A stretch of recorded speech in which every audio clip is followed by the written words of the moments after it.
Chez Steve, Binga, les boulots à métro. Michoi,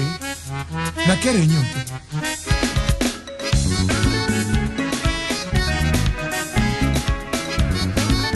Et dit mon cher. Borax, l'animos.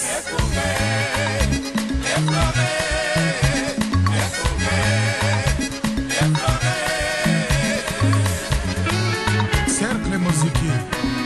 l'ombier.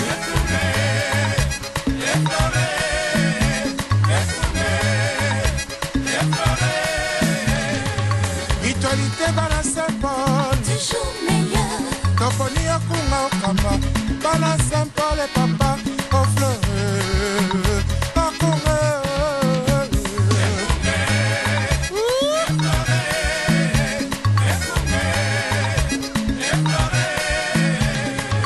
Biso bana Saint-Paul,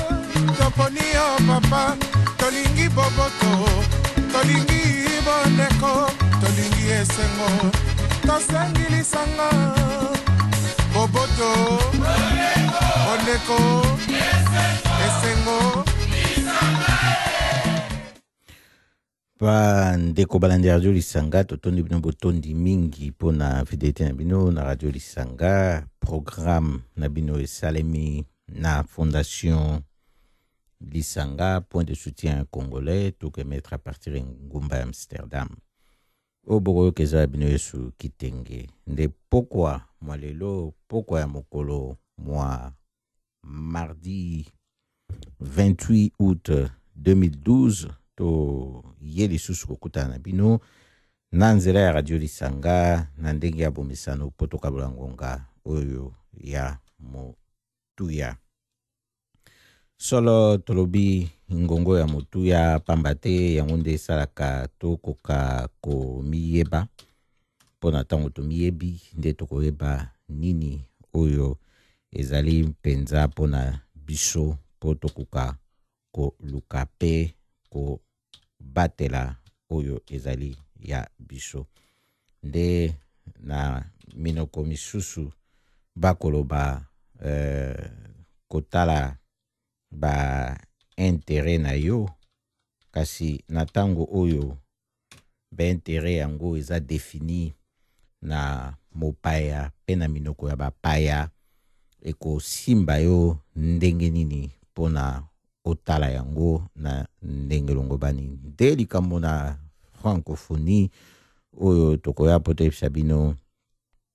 na ndenge yango eko ningisaka nano mai mingi na likambo ya sommet oyo ebongisami na octobre awa na République démocratique du Congo. Président ya France François Hollande asili koloba ete ye akokende nde kamusi bato ebele komona ete ye akokende mpona kokende kondima na ndenge na ye mpe kibokonzo ya fraude oyo eza na mboka République démocratique du Congo ata ba rebelle kutu ya M23 pe ba lobby pe lolenge wana po bomona ete bozoba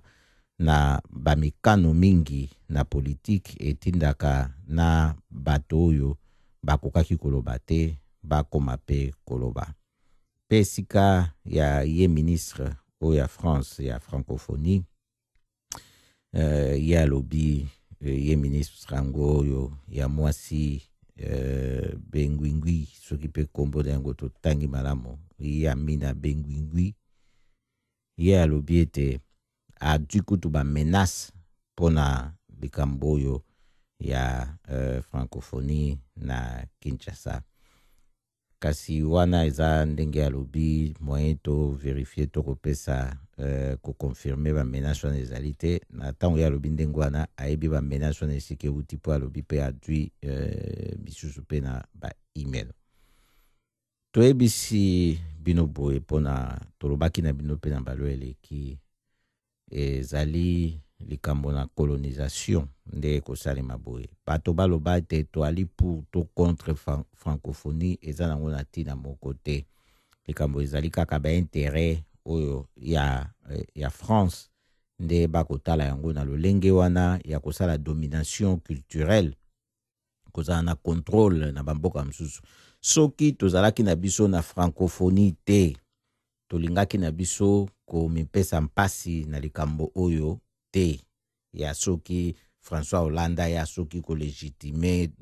pouvoir ya Hippolyte Kanambe alias Joseph Kabila, tolingaki komona mpasi wana te. Ezaka mpasi na boumbu oyo toali nango, na ndenge tosi tokota nango, ndenge bagia kokwa biso kuna na Afrika, nde yango moto ekokoba sikoyo toko lombaka epai ya Seigneur po ete ye akokate kopesa soki légitimité nde basusu bakolobela na pouvoir oya ba fraudeur na mboka République démocratique du Congo. Kasi boyebi te soki ye fraudeur ango asi alaki nini na Seigneur ango ya bino. Boyebi te soki ye nde aza penza mwana malongi na ye ya botosi. Boyebi te soki ye nde azali mpenza mwana mosala na ye oyo na ndenge ya komona ete akosala mosala na ndenge longo bani. Ebino bokopesa Seigneur nini po ye akende kolanda bino. Na tango botikali ebe na kati ya logique wana, bato mosusu kaka nde babanda kodetermine nani azali mokonzi na mboka République démocratique du Congo. Luka kodwa ndenge balobaka na français yango oyo eza na kati ya francophonie, koluka kosarme na ndenge mosusu oyo tokoloba na lingala, bo kumba pe mandoki misusu pona kobunda etumba oyo olie ya kosalelaka mandoki oyo einango na masasi te, lokola kosalaka ba pression na lolenge obo kosalaka boye pona francofolie nazozo ya suka mabe franco tamsu yango ndeza malamu francophonie.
Pour ce faire,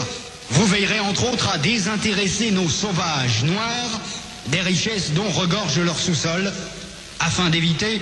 qu'ils s'y intéressent, qu'ils s'y intéressent. Ezalaki Neboy, Léopold II. Ah!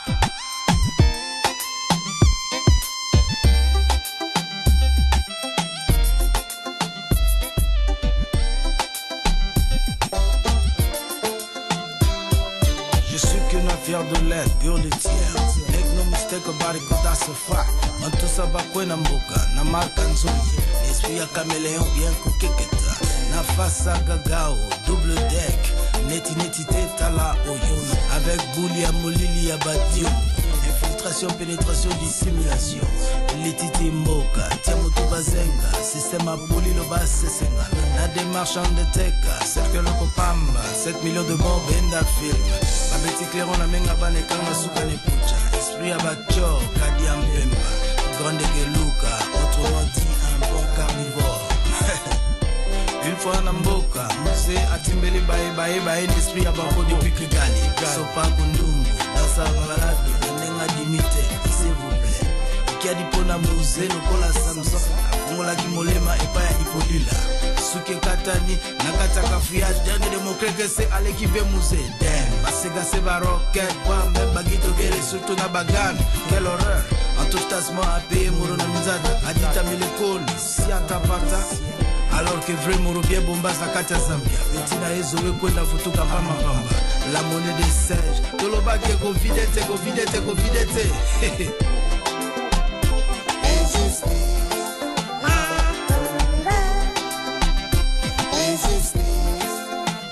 tolobaki ekovidete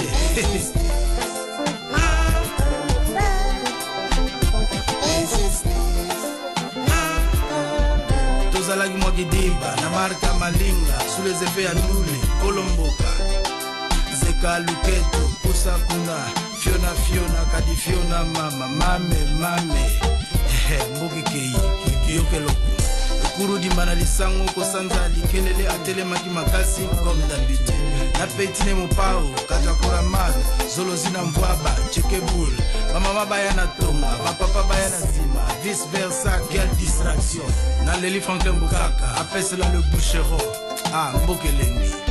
wake up dernier de Kibota monguna zui makambo tous les yanke manga na toto qu'est-ce que c'est nzamalala te mongo moko peseli à partir à désert ya Panama yoka le grand terminator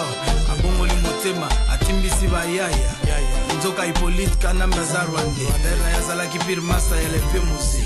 bayaya tondimi basemeseme bamude car de nos jours tout le monde a un prix Hippolyte Kanambe soki asolo za congolais convaincre Etienne Karati Bukabila yo na ye boza supposé boza la papa moko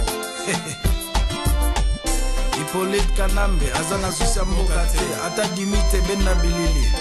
bombi ya moro na kati ya Lusaka bien encadré camara en direct de kina pesa tala te oya biso mamalandu na kati ya Lubwaku soi-disant que mère azalaki na batoy baliseur na biso na kati église maglape pasa kutino par rapport à quelle personne bala mboka telema bima na kati ya distraction bana kin contre bana poto quel bouzoberi je trouve cela bon musculé et même catastrophique on a esprit à vrai vraiment la poto azane le pain Bafiga Sarkozy Ségolène Royal Jacques Chirac Alain Delon oya biso mboka eza Congo diantotila mboka eza na besoin na yo masque eskozobule section séparée je délesteke tolobaki boma mobutu tika nyoka lelo ekomi katako combien na réalité Bob Marley aloba how long should they kill our prophets while we stand and just watch yoka ba prophète na yo monekanga Osiris depuis Kemet Mama Vita Kimpa Nekongo Yalobaki Kanga Mungele Kanga Noki Papa Simon Kimbangu Yalobaki 4e génération Mangomele Banango Bakoya Bakola Mosabi Tembe Bakosala Bikamwa Papa Simon Otoko Colo Miracle le 4 janvier 1959 les Quinois ont vu de leurs propres yeux les chérubins combattre l'armée coloniale belge Josana Ntembe Tunane Mwanda Nsembe BDK tango ekoki mpona moto mwindo ozongela nzambe na yo nzambe ya mpungu nzakomba nzoni mungu baba Congo diantotila Congo Kinshasa Congo Brazza Zambia Angola Gabon Namibie Cameroun Zimbabwe Botswana Congo diantotila todoze makinu topesi place na mbanga fongola makutu please we need Congo diantotila check it Yemei le maréchal el commandante en direct de bunker depuis Palermo système à cobra de la bundu dianko et Coco Tindi na zolo zina rêve santusa et que vive le Congo diantotila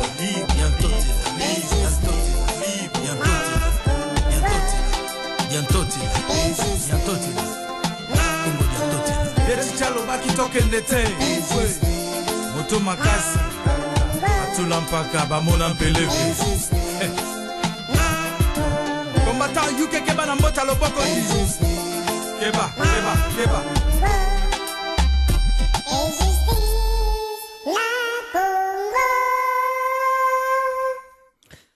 ya solo penza pe justice na Congo kasi pe na justice na Congo ezali nango mpenza takutu na libandeli te pamba te kuna na Est République démocratique du Congo esika bitumba ezali makasi penza kotoka be kotoka tena mokolo lelo yango ezali kaka be makasi likambo na insécurité kuna oyo toyoki lisusu ete banotable ya Ituri bakomilela na likambo oyo gouvernement na ntina ete gouvernement akosala eloko moko te na ntina ya koluka kosisa bitumba wana yango esi esali bato na plus de 8 millions bakufi banda guerre wana ebandaki na este oyo Kagame président na Rwanda akosoutenir banda na Laurent Désiré Kabila te kokita na kokoma sikoyo ezali ebe ye na ba Uganda Burundi nde bakozalaka na nsima wana ye nde kutu moto akobimaka te na liboso mpona ntina ya bitumba wana kobatela ye abatela kunda batware raison nini mpo azali moto na ye Bosco Tangada kitana wana ye mpe azali mpe na protection ya Hippolyte Kanamba alias Joseph Kabila mpona nini azali mpe moto na ye donc bokomona bato bakosalaka mission ya kosala bacrime de guerre kuna na mboka République démocratique du Congo bango wana bato wana mibale oyo afandi na kiti na bokonzi na Rwanda na oyo afandi na kiti na bokonzi na mboka République démocratique du Congo na imposture na ye ya makasi oyo ye amiti na soutien ya baétranger na kolukaka kopie bamatière première kaka te mpe na mabele ya mboka République démocratique du Congo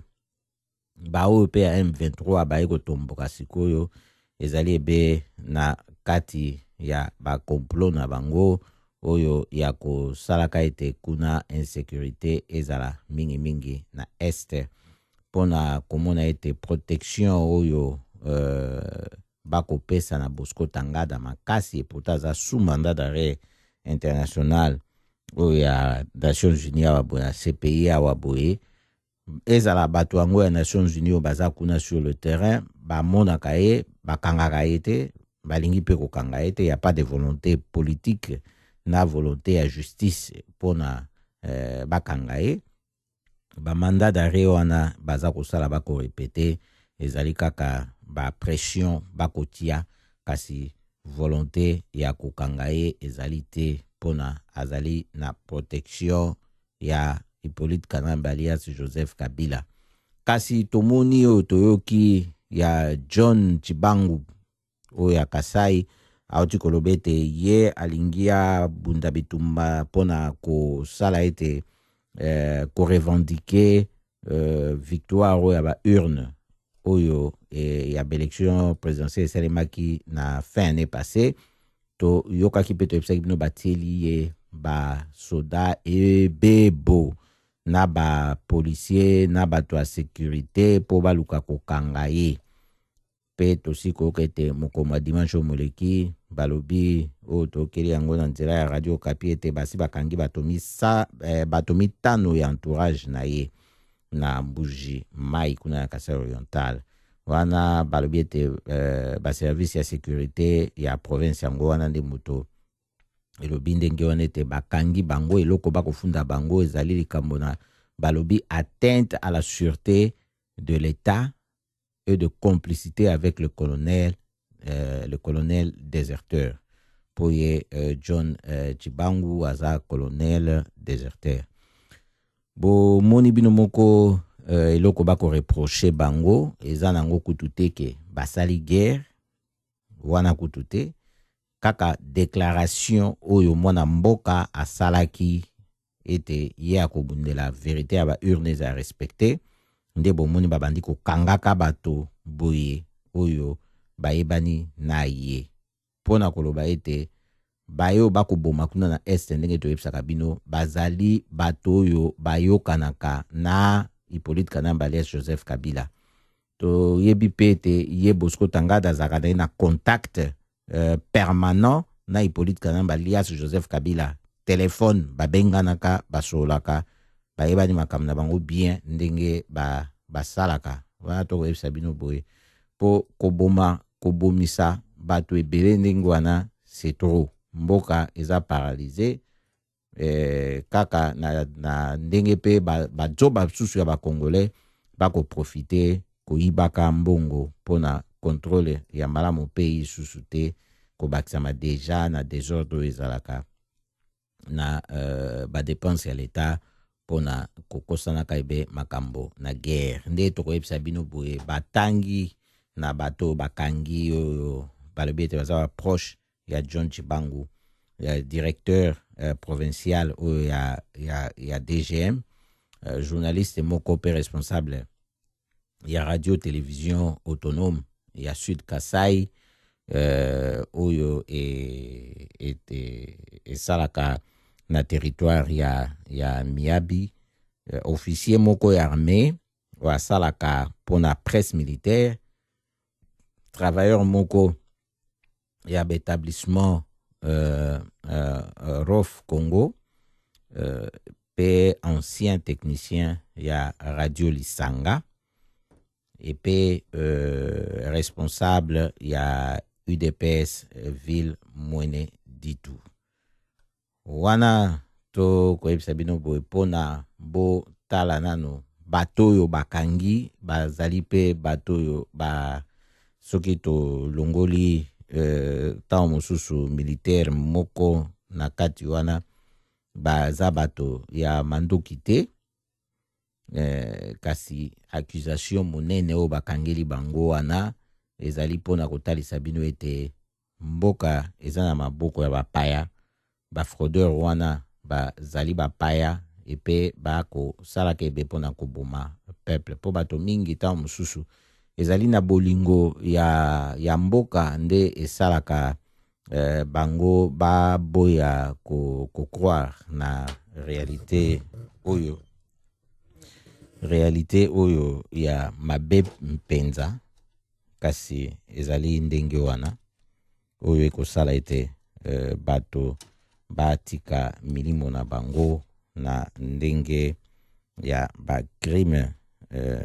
de guerre kuna na mboka République démocratique du Congo. Solo to koloba na bino boye pamba te likambo oyo ezali koleka kuna tokoki kotika kolobela yango te na ntango oyo bakokobaka kobomaka bato kuna, pe tokotikaka pe kolobela yango te na basiècle nyonso ekoya na nsima mpona kosala ete na ntango makambo masili mazongela lisusu te. Esengeli kotangisa bana babiso banso bayeba likambo ekoleka na mboka République démocratique du Congo, koyebisa bango yango na ndenge makambo ezali, benga mpuku nyau po ete bana bayeba likambo ndenge nini ekolekela kuna, po biso tokokola atako tokobunde tumba yango bona bosembo, kasi tokokola tokoleka tokokende tokowa ezebe na kokitana na biso nde bakitani o baibana na biso bango pe bakokitiso ya bango nde tokotikalaka lolenge wana. Soki todwi koyeba biso toyebi tokitisa yango pe na bango te nde tokoboma bango po bakoyeba te lolenge kani bakoki kotia lokolo na mabele oyo bango bakotikala nango. Yango wana esengeli mpenza kolobela bango na ntango nyonso makambo ndenge ekokende po esala te baya kokango na monoko ya bato basusu oyo baina lolemo mabe oyo ekosala ete baya koyekola likambo na mboka na bango moko na bapaya oyo bakotia maboko na nkita ekolo. Ekozala mpasi mpona yo oya koluka kotangisa bango sikoyo verite na barealité oyo ekoleka na mboka République démocratique du Congo na ntango oyo yo osalaki yango liboso te. Nde esengeli kosala yango pe ezali na kati ya oyo tobenga combat multiforme, etumba oyo eina mitu ebele, nde esengeli kosalela yango ndenge wana na bamoyen kilikili oyo toina yango pona kosala ete to ya koloba na nsima te pona nini tosalelaki oyo te pona nini tosalelaki wana te. Yango ezali etumba oyo te ekosala ete tosali nanu oyo soki esili esimbi te nde toyekosala mosusu. Ezalaki point oyo totiaki oyo ezalaki limite frontière ndelo ezalaki likambo na baélection oyo euta ekoleka. Yango nde ezalaki ndelo totiaki na tolérance pona toyebaki ete Papa Etienne Tshisekedi alingaki na ye kolonga pe sikoyo ndelo wana baleki yango. Donc toza esusu na likambo oyo tokoloba te po toluka kosala ete nde basu balobaka kotia mai na vinyo ezali nango wana te. Bokonzele ya ntina te bakooblige biso te po tondima yango po toali bato toali banyama te. Nde yango wana tokoyebisa bino boye te etumba na biso eyetumba na ntina pe esengeli tosala yango na bwanya nyonso toyika mpiko tokende be liboso. Bandeko ba bolingo boyebi na malamu bino nyonso likambo ya mabele ezali koningisa mikili nyonso. Abandeko na biso basili kokufa liwa somo na Kivu na Bunia Mbandaka Kongo diankati binote mwana mboka lamuka banguna bakoteli biso batangisi makila na kati ya lupango basali soni na bana geto sikulu balingi kokendo sokola maboko ifuku mitano sili kokende ifuku mitano balingi babomba yango ifuku mitano ekoza na anayo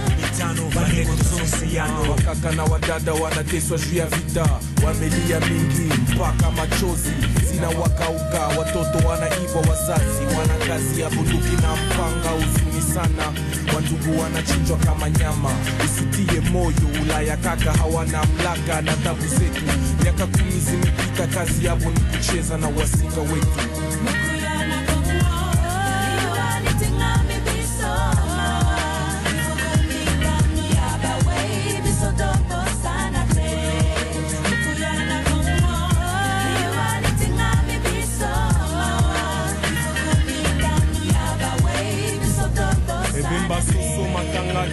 Mandala la te, soki na kanisi bibembe na Congo na la kate, maya miso zosila, utanga te, turati pilitili wako limbisiza kobosa na te, babombi elamba ya makila batangisa, balati ya pembebo, tokanisa, baena bosembo, kwela bankana loyembo, oyo yamba yango, eza pololo na lila mawo, na kubeli tata, na kubeli mama, na nsini maboko, na mawabu, tuna moi na kope palindalala, ngayawa, maya miso sili kokauka, sola bibembe motu osili kolauka, makanise leki mpunge komi ya bobangi, makile kotanga miso boyi neko mona, mungonga mawa matue boyi neko yoka, bandeko boyoka.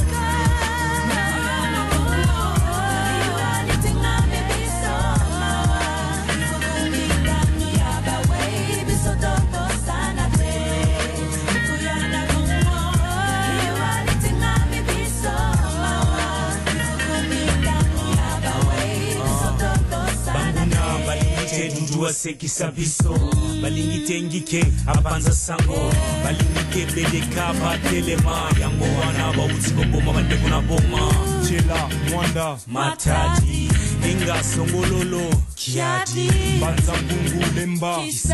kasangu kishasa kusibati likolo ya mabele manga olingete na pema olingete na loba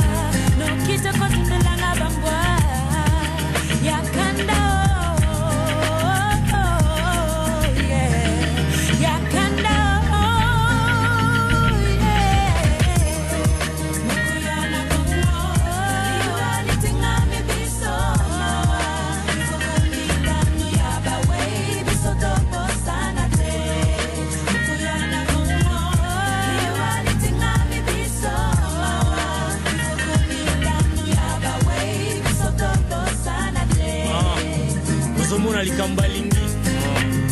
balinyana balingi bakabola mboka na biso mawa ifuku mitano bandeko bakufi eza ya pamba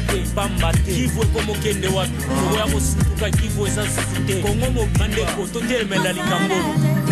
oyo bakufi ekokai kozala ngai to yo oyebango tozobosana ngo bana kongo toza banani tokotika te basakana na biso boye totelemela likambo wana telemana yango tozali kokoba na Radio Lisanga esalami na Fondation Lisanga point de soutien congolais tokoyebisa bino likambo oyo tomonaki tokabolango na bino mpo bomona lolenge kani mboka République démocratique du Congo ezali kokambama na bozoba nyonso bakokendeke na makambo lokola mpenza théâtre de chez nous oyo esili nano te inano na bapiese ebele ya théâtre oyo bakojoue solo toyoki kuna na mboka Kasai Oriental ezali na moto moko bakangaki mpona viol ye asili na ye kosevade moto yango akufaki bokomituna ndenge nini ebembe ekimi boloko ya solo mpenza wana bayeba komituna motuna wana na tondi bino botondi mpona ndenge bokokamwa ebembe ekima boloko ebandi boni esalima wapi mpo yango ezali ebembe solo mpe basusu bakota ata mosusu bakoloba ya solo mpe ebembe bakundaka yango osu na boloko te nde ebimi babimisi yango bake kokunda baye kokanisa ete moto akimaki te balobi mpenza ebembe nde ekimi mpo na nini ezali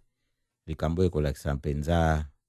bosoto oyo ezali na baye bakobiangama bakambi ya mboka oyo bakoka kokamba te République démocratique du Congo. Mokangemi yango wana aza na kombo ya Alain Mukendi azali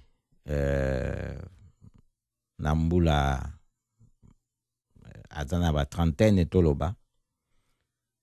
ye aza moto afundamaki mpenza mpona viol na mineur ya 8 ans. Donc botala moto na ba 30 ans ba afundi ye mpona viol na mwana moke ya 8 ans ye akimi na boloko jeudi le 23 août kako eti koleka na poso moleki na prison centrale ya Ngandajika kuna na 90 to 90 km ya este ya Mbujimai na Kasai Oriental. Akimi ndenge nini toyebisa bino ye moto yango a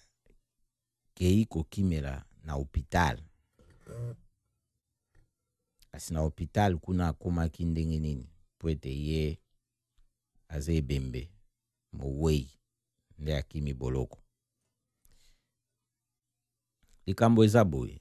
na butu ya mardi pe mercredi oyo ya le 28 août moleki bato ya boloko kuna ye azalaki ya Ngandajika bayebisaki directeur ya boloko wana ya prison wana ete Alain Mukendi akufi. Nzoto na ye esi ebandaki kobimisa solo yango elakisaki deja elembo ete nzoto ekomaki kobeba kopola. Ye mokambi ya boloko wana yebaki yango ete moto yango oyo autaki kokufa abandaki komilela mingi na mwa ntango moleki na tina ya crise ya hypotension. Eyoki ye boye kia kufi apesi mitindo ete bamema nzoto na ye, donc nzoto ya Alain Mukendi, balinga yango na etoko po yango nde ezalaki nyonso bakokaki kozala nango lokola cercueil epe bamema ye na cimetière na Lilita. Ezalaki pe na groupe moko ya baprisonnier oyo bamemaki ye na mapeka na bango po bakende na ye akundama. Ekomi bango na Lilita. Boyoka botia matoi malamu. Bamemi ebembe na mapeka bakende kokunda na cimetière na Lilita. Ekomi bango kuna na cimetière, Alain Mukendi oyo akufaki akosoli. Ezaki ebe na ntango oyo balingaki bakunda ye, bakotse na nkunda ya bwaki kosu. Mbala ya liboso bato bakamwaki nano, bakamwe omona ete ebembe bouti nango kwa mosike bobi ete se ekoma ekopesa solo akopola bolingi etoko boye na ye bomemi na mapeka soki azalaki moto na bomo yangaka ata mpe koningana bolingaka ata kobamba ye na se bandakala. Ekomi bino na cimetière mpona kokotisa ye na nkunda, abeti kosukosu akosoli ekamwisita. Balingi koba kaka na likambo na bango bazalaki yango ya kokunda ye bayoka abeti sukosukosu ya mbala mibale. Kokosola ye akosolaki su ya mbala mibale wana nde etindi bato bapalangana. Po baoyo bayaki mpe mpona bakunda ye bazalaki ebe baassassin oyo bakangaki bango mpe na boloko. Bango banso bapalangani. Ye moko mpe directeur ya prison azalaki wana liboso na bango. Mbango. Bango nyonso bazwi mbango. Na kati na bango mwa bato na konzo bazalaki mwa courage ezangaki bango te bazongi lisusu na esika yango wana. Nde baye komona ete miso na Alain Mukendi ekobetaka. Ezalaki mpasi mpona bango kofandisa soki ye akufi to akufi te. Bakwiye lokola moto azongi na bomoi bamemi ye na hôpital général ya Ngandajika. Kuna nde bakendeki batie sous perfusion. To bandi kozongisa ye mai. Ekomi na 2h du matin tango monganga ya garde ako sala ya ye ako tambola pona kotala bato bayi na l'hôpital.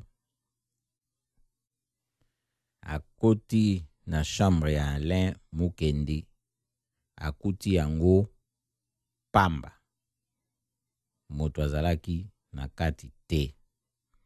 Donc ye Alain Mukendi akimi na ye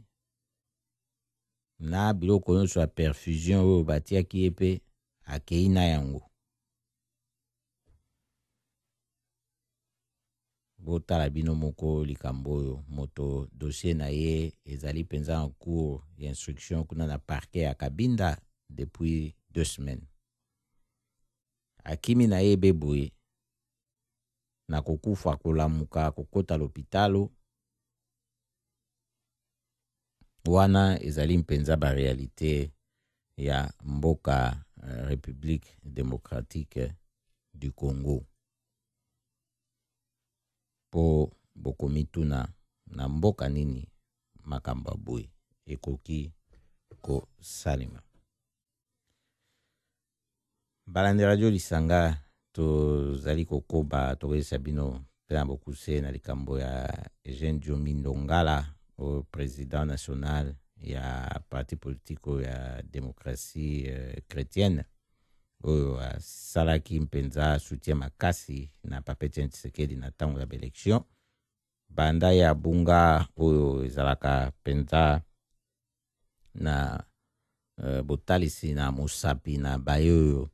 bako o bakwi bokonzi na fraude lokola ya bundisaki fraude wana mpe makasi lisusu nde basangwe kokpeya kete situation na ye ezali mabe mingi kuna esika batia ye na boloko bakomaki mpe koluka ete batinde na Katanga kasi toyebi te soki bakokoka kosala yango basangwe ekotaka mpe mingi na kote ya baorganisation internationale ya défense à droit de l'homme nde bako pesa signal wana ya koloba ete likambo na ye eyali likambo oyo ezali na mpasi makasi koleka mpona situation na ye ya santé nde moto ezali na lolenge moko ya mpasi mingi solo tokolobela yango boye po to boyi tozela eyalebe biso moko nde tokweya na likama po toya kolobela yango po tokokoka su kolobela te tokozala na mposa bato mpe balobela yango ata moke po mosusu mpe soki ayoki akolobela mpe so ata moke mosusu mpe akoloba mpe so ata moke ezala mpe na moto oyo akosala mpe mwa likambo te ekoki ata kotia bato na confusion ole balimwiso na mokili bakoti confusion pamba te likambo eyebani ekoyebana mpe banani bayi bakolo mbeba wana yango biso tolobaka bo poso tolobeli bato basusu oyo bakokweya na makama ezali mpe lokola tokomilobela be biso moko po moto ayi moto moto ayebe moto aye koboma baluba nalobaki eloko te mpo naza moluba te baye koboma bakongo nalobaki eloko te mpo naza mokongo te baye koboma baswahili nalobaki eloko te mpo naza moswahili te baye koboma bangala nalobaki eloko te mpo naza mongala te lelo baye koboma ngai moto ya kolobela ngai azali te tungulu mudia ndambo biso tokolobela bango banso pamba te ezali devoir pe obligation toza pe na droit wana ya kolobela yango ei pe na ntina ya kolobela yango oyo nyonso bakozala victime ya bacrime ya pouvoir ya intolérance na mboka République démocratique du Congo oyo ekokambama na Hippolyte Kanamba alias Joseph Kabila tokozanga kolobaka te totala pe na lolenge mosusu bato basusu pe lolenge kani bakokendeki na kibokonzi bwa bango ndenge nini bakokambaka bikolo na bango epe bayepe oyo bakomonaka na lolenge mosusu ndenge nini bakosalelaka yango lokola na mboka Pays-Bas poto bokuse kota mwa moke ndenge bakobongisa baélection na bango ekosalema le 12 septembre ndenge toyebisaki bino tokokoba mpe koyebisa bino oyo ba parti politique yango mingi ya minene bakokanisa makambo oyo ekotushe mingi bato baotali banda ndenge bakokende ya makambo yango badeba mikosalemaka badeba yango ezala ya télévision to ndenge bakolekaka na baradio na bemission mso ya télévision bango moko mpona koloba na bainterview ndenge bakomonela makambo mpenza tokoyebisa bino ete eza nango mpenza na likambo moko te oyo ekoningisa bango banso bakolobaka na bango makambo na lolenge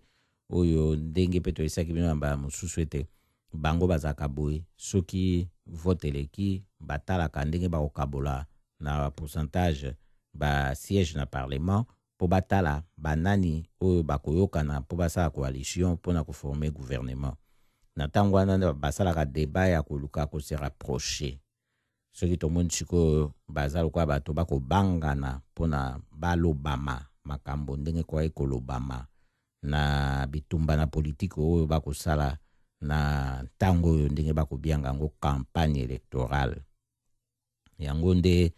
bazali mingi koloba ebe na ndenge ya bamesure na bango oyo bakozwelaka bato mpona kolite contre crise économique oyo ezali makasi. Kasi badeba oyo ese bandaki mpe kala basi mpe bazwi mpe na bamesure mosusu na bakor mosusu bataki kozwa mpona communauté européenne awa eza ebe barépétition ya makambo wana mpe na basusu oyo bakoluka kolakisa ete bakokoka kosala ndenge mosusu kokesena na ndenge oyo bango moko baotaki koponaka na mikolo oyo mileki ekosala mpe kozangisa confiance na bato yango wana. Mpenza likambo ya makasi ya koyoka koloba bango boye na ntina na baelektio yango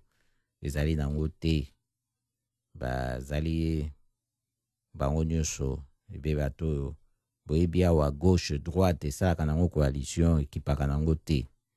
Donc baza lisusu mpenza kolakisa ba différence oyo baza nango mpenza makasi mingi te na mwa différence moke ya mwa parti moko mibale oyo mpe batikala toujours mpe kolakisa mpe ka mwa différence moke na ndenge na bango wana lokwa SP oyo esala mpe ete babanga na ntango nyonso moleka mpona bakotisa ye na gouvernement. Kasi na ntango peuple akodeside autrement bakokoka mpe te kosala eloko mosusu kaka kondima kosala coalition na ye. Na kote ya PFF oyo ya Wilders boyebi ye aza moto na extrême droite. Mabe nyonso ye aloba lokola aotaki kokpeisa gouvernement awa boye mpenza makambo akoloba mpe bakozwa yango mpe mpenza mingi na kilo te. Yango wana toyebisi bino bopo bokoka kocomprendre mwa ambiance ezaka likambo komona ambiance ndenge ekoleka na ndenge bato basusu bakokendeke na bamboka na bango lolenge kani oyo baza komemama nango ke bakosala débat bango surtout baza koloba bao balingi bazala ba premier ministre baza koloba bazoleka na ba télévision ba radio bao pe baza na liste wana oyo baza na position ke ba voter bango pe bazoluka kosala campagne na ndenge na bango. Ezali te na lolenge ya mboka ya République démocratique du Congo oyo moto na bango akota na pouvoir na lolenge soki ya ndenge nini afanda wana atikala na ete kosala débat politique na tina na campagne pour alobete ngai Hippolyte Kanambe alias Joseph Kabila na uta boy na eboy na lingi boy pona yo peuple pe aloba soki akoloba nini soki pe akoloba bomba malamu to soki akoloba bomba mabe wana ezali poto ta esabino bomo na ndenge basusu bako kambamaka na bamboka na bango epe botala ndenge pe basusu bakobundaka pe tumba na makambo mabe bakosalaka bango na mboka na bango lokola na Togo kuna bandeko basi balobi ete bakoti na grève ya sexe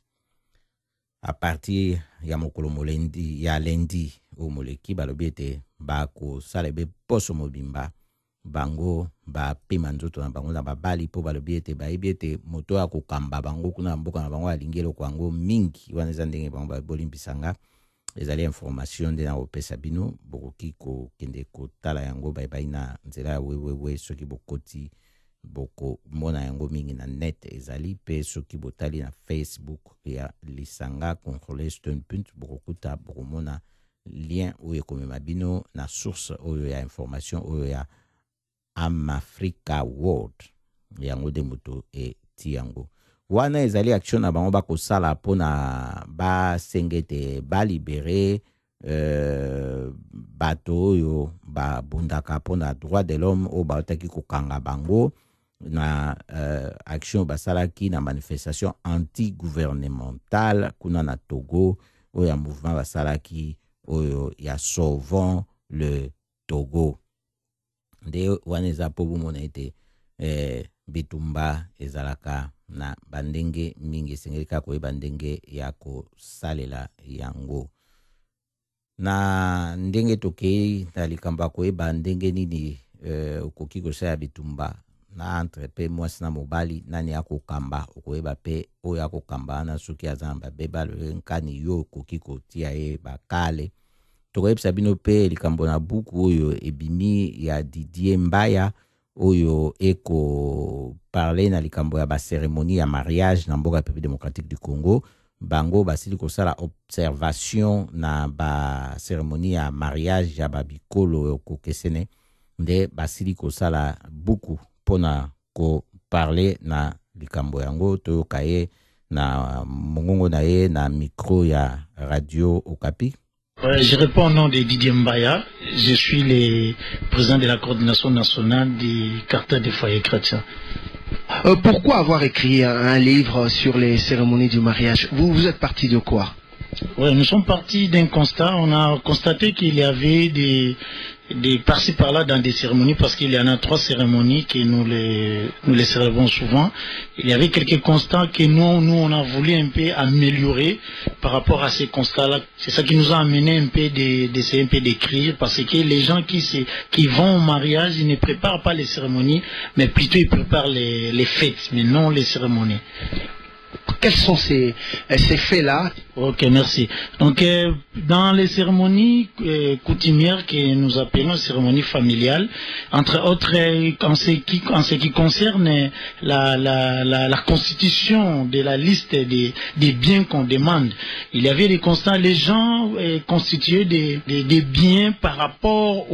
à l'achat de leurs enfants. C'est pour cela que souvent on les appelle la fartie des mariages. Aussi longtemps, nous avons constaté, au lieu de les appeler fartie des mariages, nous avons constaté de les appeler plutôt la liste des biens pour les mariages. Pour le mariage. Qu'est-ce qui vous choque? Le mot facture a quelle connotation à vos yeux? Ah ouais, les mots, c'est ça, les mots facture, c'est ça qui nous choque, parce que les mots facture, c'est bien approprié pour les commerces, pour les achats et ventes. Aussi longtemps, les mariages, ce n'est pas les achats et ventes. Vous n'achetez pas carrément la fille? Non, non plus. Donc je crois un papa ou bien une maman ne fait pas vendre son enfant, c'est loin de là. Donc tantôt, on sait qu'on avait compris, même les parents, ils ne comprennent pas, ils n'écrivent seulement facture de mariage. C'est pour cela, nous sommes dit, nous devrions corriger, au lieu de dire facture de mariage, c'est mieux de dire liste des biens pour les mariages. Entre autres, en ce qui concerne les mariages familiales, il y a aussi un constat en ce qui nous concerne, nous les Bas-Congo. Nous ici au Bas-Congo, nous sommes matrilinéaires, matriarcat. Mais dans la constitution des biens pour les mariages, nous constatons que c'est les papas qui dominent dans les biens qu'on demande. Or, comme nous sommes matrilinéaires, c'est l'oncle, la famille de la mère qui devrait un peu se repasser par rapport à la famille du papa, par rapport aux nos frères de Baluba qui sont patrilinéaires. Là, l'oncle n'a rien à voir, il ne demande même pas. Tout, c'est le papa qui fait les tout. S'il peut penser à donner l'oncle un petit quelque chose. Donc c'est là on a voulu un peu ramener les gens, nous pousser un peu retourner dans notre coutume vraiment étant bas congolais. Très intéressant. Tout cela est contenu dans ce livre que vous venez d'écrire, les cérémonies du mariage. Par rapport à ce que vous avez dit, est-ce que vous avez fait également des recommandations, vous avez fait également des propositions au regard de ces différents constats que vous avez faits? Oui, bien sûr, on a fait des recommandations, entre autres, comme dans la seconde cérémonie, qui est la cérémonie qui se passe auprès de l'officier de l'état civil. Là aussi, on avait constaté quelque chose. Il y a des enregistrements qui s'infont là-bas. Nous avons proposé à notre gouvernement s'il peut mettre, ici, il faut informatiser l'enregistrement de telle façon que nous puissions avoir un serveur central, à tel point que quelqu'un qui ici, il s'enregistre ici à Matadi, et si aujourd'hui à Matadi il veut rompre son mariage et il part peut-être à Kinshasa ou bien dans une autre ville de la République, il va encore se réenregistrer encore, que ça puisse signaler que non, vous êtes déjà enregistré, vous devrez d'abord annuler le premier enregistrement. Là c'est une recommandation si on peut